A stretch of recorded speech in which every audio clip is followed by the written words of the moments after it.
26 November 2008 సాయంత్రం 8 గంటలు. ముంబై నగరం తన రోజువారీ జీవితంలో మునిగి ఉంది. అకస్మాత్తుగా తుపాకీ శబ్దాలు నగరాన్ని కంపించేస్తాయి. ఛత్రపతి శివాజీ టెర్మినస్ రైల్వే స్టేషన్లో ఊచకోత ప్రారంభమవుతుంది. భారత చరిత్రలో అత్యంత భయంకరమైన ఉగ్రవాద దాడి మొదలైంది. ఈ దాడి ఒక్క రాత్రిలో ప్లాన్ చేయబడలేదు. నెలల క్రితం పాకిస్తాన్లో లష్కర్-ఎ-తయిబా అనే ఉగ్రవాద సంస్థ 10 మంది యువకులను ఎంపిక చేసింది. 10 మంది సాధారణ యువకులను ఉగ్రవాదులుగా మార్చే శిక్షణ ప్రారంభమైంది. పాకిస్తాన్ ఆక్రమిత కాశ్మీర్లో వారికి తీవ్రమైన శిక్షణ ఇవ్వబడింది. ఆయుధాలు, నావిగేషన్, ఈత, అర్బన్ వార్ఫేర్ అన్నీ నేర్పించబడ్డాయి.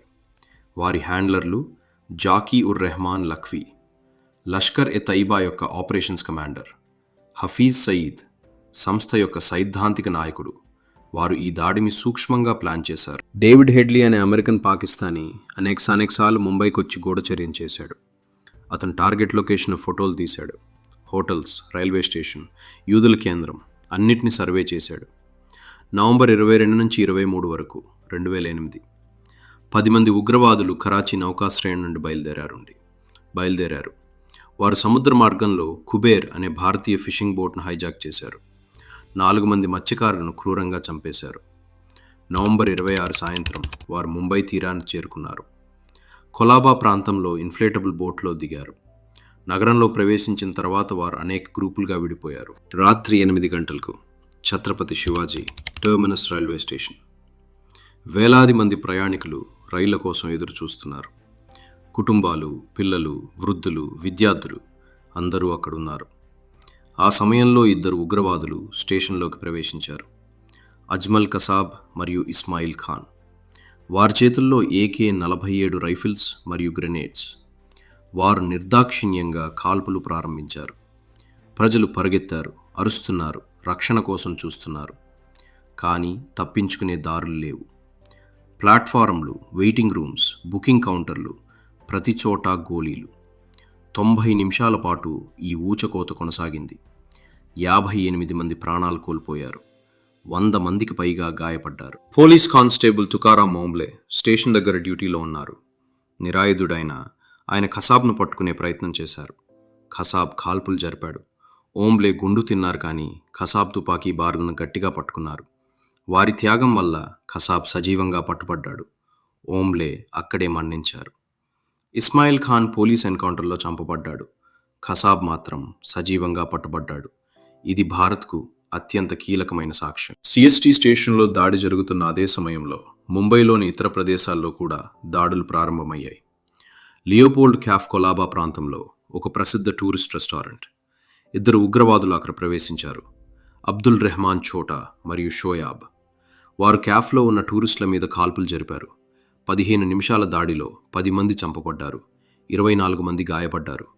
విదేశీ పర్యాటకులు, స్థానిక ప్రజలు అందరూ బాధితులయ్యారు. తాజ్మహల్ ప్యాలెస్ హోటల్, ముంబై యొక్క చిహ్నం, 5 నక్షత్రాల లాల లగ్జరీ హోటల్. 4 ఉగ్రవాదులు ఈ హోటల్లోకి ప్రవేశించారు. వారు మెయిన్ ఎంట్రన్స్ మరియు రెస్టారెంట్ ద్వారా ప్రవేశించారు. అనేక అంతస్తుల్లో స్థానాలు తీసుకున్నారు. హోటల్లోని కొన్ని భాగాలకు నిప్పు పెట్టారు. విదేశీ పర్యాటకులతో సహా అనేక మందిని బందీలుగా తీసుకున్నారు. ఒబెరాయ్ ట్రైడెంట్ హోటల్, మరో ప్రసిద్ధ 5 నక్షత్రాల హోటల్. 4 ఉగ్రవాదులు ఇక్కడ కూడా దాడి చేశారు. జియా-ఉర్-రెహమాన్ మరియు అతని బృందం. వారు అనేక అంతస్తులపై నియంత్రణ సాధించారు. నరీమాన్ హౌస్, చబాద్ లుబావిచ్ అనే యూదుల కమ్యూనిటీ సెంటర్. 2 ఉగ్రవాదులు ఈ భవనాన్ని స్వాధీనం చేసుకున్నారు. నాజీర్ మరియు అతని సహచరుడు.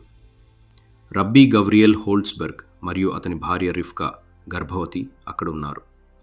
ఉగ్రవాదులు వారిని క్రూరంగా చంపేశారు. మొత్తం 6 బందీలు చంపబడ్డారు. Comma hospital. ఉగ్రవాదులు ఈ హాస్పిటల్పై దాడి చేశారు. పోలీస్ అధికారులు వారితో ఎదురయ్యారు. Anti terrorism squad chief Hemant Karkare, encounter specialist Vijay Salaskar, additional commissioner Ashok Kamte, ఈ 3 సీనియర్ అధికారులు ఉగ్రవాదులతో పోరాడుతూ వీరమరణం పొందారు. ఉగ్రవాదులు ఈ అధికారులను చంపిన తర్వాత వారి పోలీస్ వాహనాన్ని హైజాక్ చేశారు. ముంబై ఊపిరి ఆగిపోయింది. నవంబర్ 26 రాత్రి ముంబై పోలీసు వెంటనే స్పందించింది.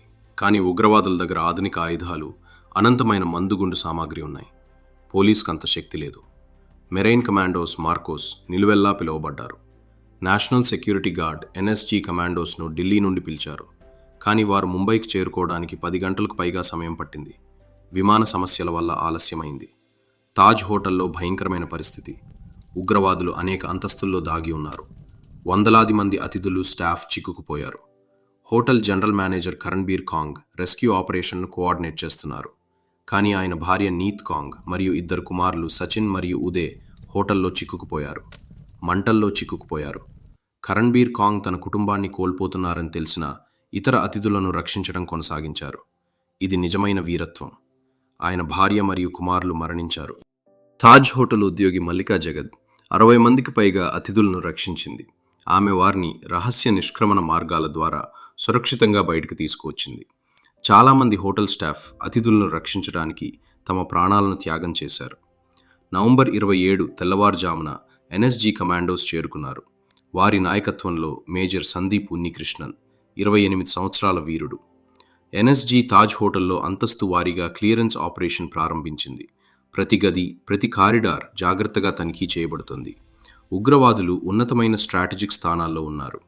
మేజర్ సందీప్ ఉన్నికృష్ణన్ తన టీంతో ఒక అంతస్తులో ఆపరేషన్ నిర్వహిస్తున్నారు. బందీలను రక్షించడం ప్రయత్నం. అకస్మాత్తుగా ఉగ్రవాదుల కాల్పులు. మేజర్ సందీప్ గాయపడ్డారు. ఆయన చివరి మాటలు, "నేను వారిని హ్యాండిల్ చేస్తాను, మీరు పైకి రాకండి." ఆయన తన సహచరులను రక్షించడానికి ఉగ్రవాదులతో పోరాడుతూ వీరమరణం పొందారు. భారత మాతృభూమి కోసం అత్యున్నత త్యాగం. నరీమాన్ హౌస్లో చిన్న పిల్లవాడు మోషే హోల్స్బెర్గ్ 2 సంవత్సరాల చిన్నారి. ఆయన తల్లిదండ్రులు రబ్బీ గవ్రియల్ మరియు రిఫ్కా చంపబడ్డారు. శాండ్రా శామ్యూయల్ అనే భారతీయ నాని ఆ ఇంట్లో పనిచేస్తోంది. ఆమె తన ప్రాణాలను పణంగా పెట్టి చిన్న మోషేను రక్షించింది. నవంబర్ 27 మరియు 28 ముట్టడి కొనసాగుతోంది. Taj hotel, Oberoi hotel, Nariman house 3 ప్రదేశాల్లో ఉగ్రవాదులు ఇంకా ఉన్నారు. ఉగ్రవాదులు తమ హ్యాండర్లతో నిరంతరం సంప్రదింపులు జరుపుతున్నారు. పాకిస్తాన్లో కూర్చున్న జాకీ ఉర్ రెహమాన్ లఖ్వీ మరియు ఇతర హ్యాండర్లు శాటిలైట్ ఫోన్లు మరియు VoIP ద్వారా సూచనలు ఇస్తున్నారు. మరింత మంది చంపండి, హిందువులను టార్గెట్ చేయండి, అమెరికన్లు, బ్రిటిష్ వారిని వెతకండి, ఇలాంటి క్రూరమైన ఆదేశాలు. ఈ సంభాషణలు భారత ఇంటెలిజెన్స్ ద్వారా రికార్డ్ చేయబడ్డాయి. ఇది పాకిస్తాన్ ప్రమేయానికి నిర్ణయాత్మక సాక్ష్యం. అంతర్జాతీయ మీడియా ప్రత్యక్ష ప్రసారం చేస్తోంది. CNN, BBC, భారతీయ వార్తా ఛానల్స్ అందరూ లైవ్గా చూపిస్తున్నారు. ఎన్ఎస్జీ కమాండోస్ ఎక్కడ ఉన్నారు, ఏమీ చేస్తున్నారు, అన్నీ ప్రత్యక్ష ప్రసారం. ఉగ్రవాదులు టీవీ చూస్తున్నారు. వారికి ఎన్ఎస్జీ కదలికలు తెలుస్తున్నాయి. ఇది చాలా ప్రమాదకరం. మీడియా ఎథిక్స్ గురించి తీవ్రమైన చర్చల తర్వాత జరిగాయి. నవంబర్ 28 ఓబరాయ్ హోటల్లో ఎన్ఎస్జీ ఆపరేషన్ విజయవంతమైంది. అక్కడి ఉగ్రవాదులందరూ చంపబడ్డారు. బందీలు రక్షించబడ్డారు. కానీ 30 మంది ప్రాణాలు పోయాయి. తాజ్ హోటల్లో ఆపరేషన్ ఇంకా కొనసాగుతోంది. ఎన్ఎస్జీ కమాండోస్ అంతస్తు వారీగా క్లియర్ చేస్తున్నారు. ప్రతి గది ప్రమాదకరం. ఉగ్రవాదులు ఎక్కడ దాగి ఉన్నారో తెలియదు. నవంబర్ 29 నరీమాన్ హౌస్పై చివరి దాడి. ఎన్ఎస్జీ కమాండోస్ హెలికాప్టర్ల నుండి భవనం పైకప్పుపై దిగారు.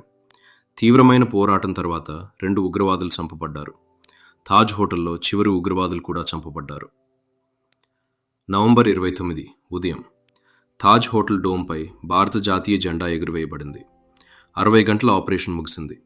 9 ఉగ్రవాదులు చంపబడ్డారు. ఒకడు అజ్మల్ కసాబ్ సజీవంగా పట్టుబడ్డాడు. మొత్తం మరణాల సంఖ్య 166 మంది. 300 మందికి పైగా గాయపడ్డారు. 15 దేశాల విదేశీ పౌరులు చనిపోయారు. బాధితుల్లో భారతీయ పౌరులు, విదేశీ పర్యాటకులు, హోటల్ స్టాఫ్, పోలీస్ అధికారులు, NSG commando major Sandeep Unnikrishnan. వీరులు: police constable Tukaram Omble, major Sandeep Unnikrishnan, Hemant Karkare, Vijay Salaskar, Ashok Kamte, Karambir Kang, Mallika Jagad, Sandra Samuel. Ajmal Kasab యొక్క విచారణ ముంబైలోని స్పెషల్ కోర్టులో జరిగింది. ఆయన మొదట ఒప్పుకున్నాడు, తర్వాత తిరిగి తీసుకున్నాడు. కానీ సాక్ష్యాలు చాలా బలమైనవి. సీసీటీవీ ఫుటేజ్లో కసాబ్ సిఎస్టీ స్టేషన్లో కాల్పులు జరుపుతూ కనిపించాడు. శాటిలైట్ ఫోన్ రికార్డులు పాకిస్తాన్కు కనెక్షన్లు చూపించాయి. GPS పరికరాలు స్పష్టమైన ప్రూఫ్. సర్వైవర్ల సాక్ష్యాలు, ఇంటర్సెప్ట్ చేసిన కమ్యూనికేషన్స్ అన్నీ కసాబ్కు వ్యతిరేకంగా. మే 2010లో కసాబ్ అన్ని ఆరోపణలపై దోషిగా నిర్ధారించబడ్డాడు. హత్య, ఉగ్రవాదం, భారత్పై యుద్ధం చేయటం. మరణశిక్ష విధించబడింది. నవంబర్ 21, 2012 పూణే యర్వాడ జైల్లో కసాబ్కు ఉరి తీయబడింది. రహస్యంగా, త్వరగా జరిగింది. పాకిస్తాన్ ప్రతిస్పందన సంక్లిష్టంగా ఉంది. మొదట్లో ప్రమేయాన్ని ఖండించింది. తర్వాత కసాబ్ పాకిస్తాన్ పౌరుడని ఒప్పుకుంది. డేవిడ్ హెడ్లీ అమెరికాలో అరెస్ట్ చేయబడ్డాడు. 35 సంవత్సరాల జైలు శిక్ష పొందాడు. అతను చాలా సమాచారం ఇచ్చాడు. నవంబర్ 26 దాడి తర్వాత భారత్ భద్రతా వ్యవస్థలో పూర్తి మార్పులు వచ్చాయి. తీర ప్రాంత భద్రత పూర్తిగా పునర్వ్యవస్థీకరించబడింది. ప్రత్యేక మ్యారిటైమ్ సెక్యూరిటీ ఫోర్సు సృష్టించబడింది. ఇంటెలిజెన్స్ ఏజెన్సీల మధ్య మెరుగైన సమన్వయం. ఎన్ఎస్జీ హబ్స్ అనేక నగరాల్లో సృష్టించబడ్డాయి. ముందు కేవలం ఢిల్లీలో మాత్రమే ఉండేది. ఇప్పుడు ముంబై, చెన్నై, కోల్కతా, హైదరాబాద్లో కూడా ఉన్నాయి. హోటళ్లు మరియు పబ్లిక్ ప్లేసెస్లో భద్రతా ప్రోటోకాల్స్ పెరిగాయి. సీసీటీవీ నిఘా ముంబై అంతా విస్తరించబడింది. అంతర్జాతీయ స్థాయిలో లష్కర్ ఎ తయిబాను ఉగ్రవాద సంస్థగా అమెరికా గుర్తించింది. పాకిస్తాన్పై అంతర్జాతీయ ఒత్తిడి పెరిగింది. మానసిక ప్రభావం అపారంగా ఉంది. ముంబై యొక్క స్థితిస్థాపకత హైలైట్ అయింది. ముంబై బౌన్స్ బ్యాక్ అనే నినాదం ప్రసిద్ధి చెందింది. వీరులు మరియు బాధితుల కోసం స్మారక చిహ్నం నిర్మించబడింది. మేజర్ సందీప్ ఉన్నికృష్ణన్, తుకారాం ఓంబ్లే, హేమంత్ కర్కరే వారి పేర్లు చరిత్రలో చెరగవు. ప్రశ్నలు ఇంకా మిగిలి ఉన్నాయి. ఇంటెలిజెన్స్ విఫలత ఎందుకు జరిగింది? ఎన్ఎస్జీ వచ్చేందుకు 10 గంటలు ఎందుకు పట్టింది? లైవ్ మీడియా కవరేజ్ ఉగ్రవాదులకు సహాయపడిందా? తీర ప్రాంత భద్రతలో ఎలాంటి లొసుగులున్నాయి? పాకిస్తాన్ ఐఎస్ఐ ప్రమేయం నిజంగా ఎంత? ఇవి నేటికీ చర్చనీయాంశాలు. 46 నవంబర్ ముంబై దాడి భారత చరిత్రలో అత్యంత భయంకరమైన ఉగ్రవాద దాడి. 166 మంది ప్రాణాలు, వందల మంది గాయపడ్డారు. లెక్కలేనన్ని కుటుంబాలు నాశనమయ్యాయి. కానీ ఈ చీకట్లో వీరత్వ కథలు కూడా ఉన్నాయి. తుకారాం ఓంబ్లే నిరాయుధురై ఉగ్రవాదిని పట్టుకున్నారు. మేజర్ సందీప్ ఉన్నికృష్ణన్ సహచరులను రక్షించటానికి తన ప్రాణాన్ని త్యాగం చేశారు. కరణ్బీర్ కాంగ్ తన కుటుంబాన్ని కోల్పోతూనే ఇతరులను రక్షించారు. శాండ్రా శామ్యూయల్ తన ప్రాణాలను పణంగా పెట్టి చిన్న పిల్లవాన్ని రక్షించింది. హోటల్ స్టాఫ్ అతిథులను రక్షించడానికి తమ ప్రాణాలను త్యాగం చేశారు. పోలీస్ అధికారులు హేమంత్ కర్కరే, విజయ్ సలాస్కర్, అశోక్ కామ్తే వీరంగా పోరాడారు. ఈ దాడి నుండి మనం ముఖ్యమైన పాఠాలు నేర్చుకోవాలి. ఉగ్రవాదానికి ఎటువంటి కారణం, ఎటువంటి ఆమోదయోగ్యత లేదు. అమాయక ప్రజలను చంపడం ఎప్పటికీ సమర్థించబడదు. భద్రత ఎల్లప్పుడూ ప్రాధాన్యత ఉండాలి, కానీ భయంతో జీవించకూడదు. ముంబై యొక్క స్థితిస్థాపకత మనకు స్ఫూర్తి. మరణించిన వారిని మనం ఎప్పటికీ మర్చిపోం. వీరులను మనం ఎప్పటికీ గౌరవిస్తాం. వారి త్యాగం వ్యర్థం కాకుండా చూసుకోవాలి. నవంబర్ 26 కేవలం తేదీ కాదు, ఇది భారత చరిత్రలో ఒక మలుపు, ఒక స్మారక చిహ్నం. మనం మరింత బలంగా, మరింత ఐక్యంగా, మరింత జాగ్రత్తగా ఉండాలని గుర్తు చేసే రోజు. ముంబై మళ్లీ లేచి నిలబడింది. జీవితం కొనసాగింది. కానీ గాయాలు మానలేదు, జ్ఞాపకాలు మసకబారలేదు. ఈ డాక్యుమెంటరీ చూసినందుకు ధన్యవాదాలు. నవంబర్ 26 బాధితులను గుర్తుంచుకుందాం, వీరులను గౌరవిద్దాం, చరిత్ర నుండి నేర్చుకుందాం. జై హింద్.